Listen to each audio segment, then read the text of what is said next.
अस्सलाम वालेकुम दोस्तों, मैं हूं अली जावेद नकवी।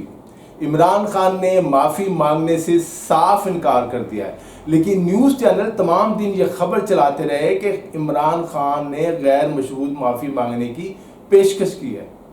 इमरान खान ने तो ये इंकशाफ किया है कि नवाज शरीफ, शहबाज शरीफ और आसिफ जरदारी मुल्क से फरार होने की तैयारियां कर रहे हैं। हर साल की तरह फिर सितंबर अक्टूबर आने वाला है। 30 दिन में मुल्क की सियासत का नक्शा बदल जाएगा। बहुत बड़ी तब्दीली आ रही है। दोस्तों, अगर आपने अभी तक हमारे चैनल उर्दू न्यूज़ टीवी को लाइक और सब्सक्राइब नहीं किया तो चैनल को सब्सक्राइब कर लें ताकि आपको हमारी मालूमाती वीडियोस मिलती रहें। इमरान खान ने कौम को 13 अगस्त और 14 अगस्त की दरमियानी शब और 14 अगस्त के दिन घरों से बाहर निकलने की काल दे दी है। पाकिस्तान के सब्ज हिलाली परचम के साथ तहरीक इंसाफ के झंडे और खान की तस्वीर भी होंगी। जगह जगह मुजाहरे किए जाएंगे। इमरान खान ने 7 अगस्त को अडियाला जेल में सहाफ़ियों से खुलकर बातचीत की। उनके बातचीत को न्यूज़ चैनल ने बेहद तोड़ मरोड़ कर पेश किया। ये साबित करने की कोशिश की कि इमरान खान इस्टेब्लिशमेंट से माफ़ी मांगने के लिए तैयार हैं। वो माफ़ी मांगना चाहते हैं लेकिन उन्हें माफ़ी नहीं मिल रही, जबकि सूरत हाल बिल्कुल मुख्तलिफ है। इमरान खान अपने मौक़िफ़ पर डटे हुए हैं। इमरान खान ने DGISPR का हवाला देते हुए कहा है कि उन्होंने कहा है कि वो 9 मई से मुतालिक माफ़ी के हवाले से अपने मौक़िफ़ पर कायम। हम भी 9 मई को माफ़ नहीं करेंगे। हमारे लोगों पर तशद्दुद किया गया, पार्टी को इलेक्शन नहीं लड़ने दिया गया। 9 मई के मुतासरीन हम हैं, हमें इंसाफ चाहिए। इमरान खान का कहना था अगर वो 9 मई से डरते तो जुडिशल कमीशन का मुतालबा ना करते। काजी फाइज ईसा ने हमें क्रश करने का पूरा मौका दिया। सुप्रीम कोर्ट ने इस्लामाबाद हाई कोर्ट से मेरे अगवा को गैर कानूनी कहा। क्या सिर्फ ISPR की इज्जत है और एक पार्टी हेड की कोई इज्जत नहीं? खान का कहना था कि उनके अगवा पर उनसे माफ़ी मांगी जाए। न्यूज़ चैनल ने यकतरफा और हुकूमती हदायत के मुताबिक इन टिकर्स और ख़बर को नशर किया। ज़्यादातर चैनल्स ये रट लगाते रहे कि बानी PTI ने 9 मई वाक़यात पर गैर मशरूत माफ़ी मांगने का ऐलान कर दिया है, जबकि हकीकत यह कि खान ने यकतरफा तौर पर और गैर मशरूत माफ़ी मांगने की बिल्कुल बात नहीं की। ऐसा कुछ भी नहीं। उन्होंने कहा मैं तब माफ़ी मांगूंगा जब 9 मई के वाक़यात की CCTV फुटेजेस सामने लाई जाएंगी। CCTV फुटेजेस में साबित हुआ है कि उनकी पार्टी का एक बंदा भी जलाओ घेराव में मुलव्विस है तो वो उसे पार्टी से ना सिर्फ निकाल देंगे बल्कि खुद माफ़ी मांगे। सबूत आपके पास पड़े हैं, अब उन्हें क्यों छुपा रहे हैं? सबूत छुपाना जुर्म है। पुरअमन एहतजाज हमारा हक है। एक सहाफ़ी ने सवाल किया कि 9 मई के दिन आपके लोगों के हाथों में पेट्रोल बम देखे गए हैं, जिस पर इमरान खान ने जवाब दिया कि पेट्रोल बम हमने ज़मान पार्क लाहौर में इस्तेमाल किए थे और कहीं नहीं। अगर कोई तंजीमी ओहदेदार हसास इमारतों पर पेट्रोल बम फेंकने में मुलव्विस है तो उसे कड़ी से कड़ी सज़ा दी जाए। ISPR ने कहा कि माफिया पैसे खर्च करके पाकिस्तान मुखालिफ मुहिम चला रहे हैं।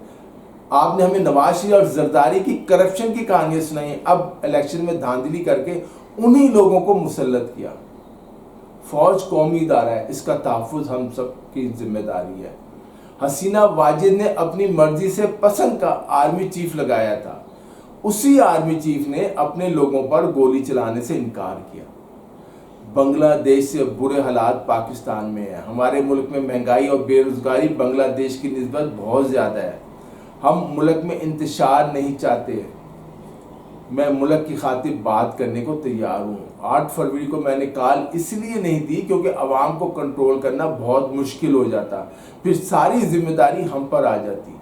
मुल्क की मईशत पहले से ही तबाहाल है। अगर बात नहीं करना चाहता तो ना करें, मैं भी बात नहीं करूँगा। इमरान खान का कहना था कि माफ़ी वो मांगता है जिसने कोई गलती की हो। उन्होंने पुरअमन एहतजाज को दहशतगर्दी बना दिया। मैंने कोई गलती नहीं की। एक सवाल के जवाब में इमरान खान ने कहा कि हसीना वाजिद जिस तरह मुल्क से फरार हुई हैं, उन्हें खदशा है नवाज शरीफ, आसिफ जरदारी, शहबाज शरीफ भी मुल्क से फरार हो जाएंगे। इमरान खान ने मुतालबा किया उनके मुल्क से फरार होने से पहले उन समेत नवाज शरीफ, शहबाज शरीफ, आसिफ जरदारी और मोहसिन नकवी का नाम ECL में डाला जाए।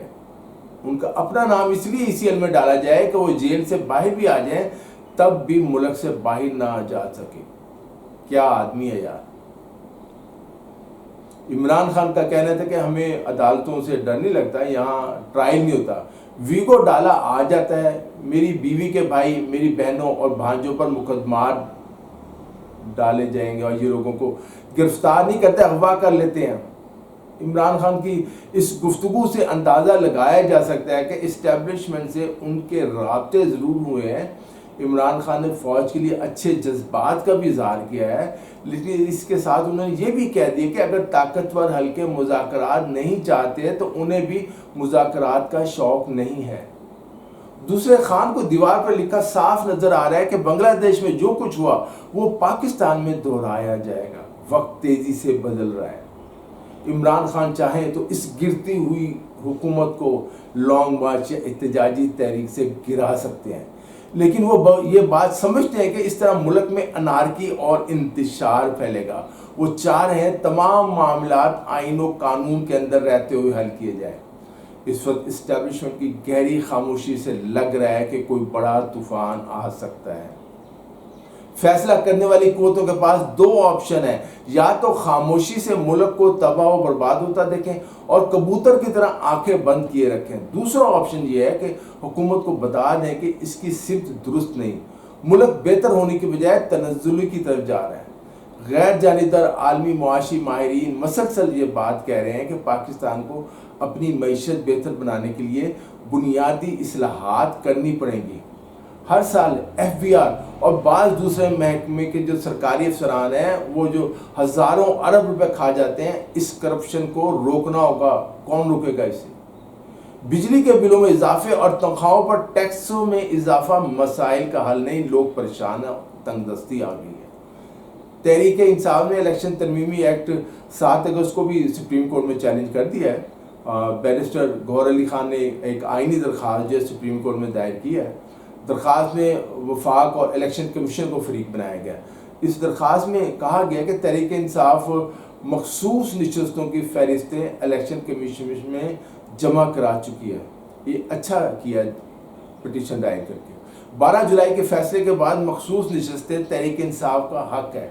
दरख्वास्त में सुप्रीम कोर्ट से इलेक्शन तरमीमी एक्ट को कालअदम करार देने की इस्तदा की गई है, जो रातों रात मंजूर हुआ।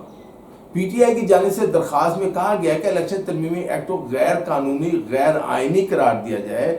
इलेक्शन कमीशन को मखसूस नशस्तें दूसरी सियासी जमातों को अलाट करने से फौरी रोका जाए। दरख्वास्त में अदालत से ये भी कहा गया है कि ख़वातीन व गैर मुस्लिम की जो मखसूस नशस्तें हैं वो तहरीक इंसाफ को अलाट करने का हुक्म दिया जाए। ज़ाहिर है तहरीक इंसाफ का हक है मखसूस नशस्तें जो है। तहरीक इंसाफ को सीटें मिल जाएंगी तो तहरीक इंसाफ कौमी असम्बली की सबसे बड़ी जमात बन जाएगी। हुकूमत की जो 2/3 अक्सरियत है वो धड़ाम से नीचे आ जाएगी। इसी चीज़ के लिए जो हुकूमत है उसकी कोशिश है कि 2/3 अक्सरियत ख़त्म ना हो, तहरीक इंसाफ को उसका हक ना दिया जाए ताकि उसकी 2/3 अक्सरियत कायम रहे। और हम जानते हैं कि हुकूमत 2/3 अक्सरियत और अपने इत्तेहादियों के बल बोते पर आइन में, कवानीन में मन मर्जी तब्दीलियाँ करना चाहती है, कुछ लोगों को एक्सटेंशन देना चाहती है। कौम सारी बातें जानती है। दोस्तों आज के लिए इतना ही। अली जावेद नकवी को इजाज़त दीजिए। अपना ख्याल रखिएगा। खुदा हाफिज़।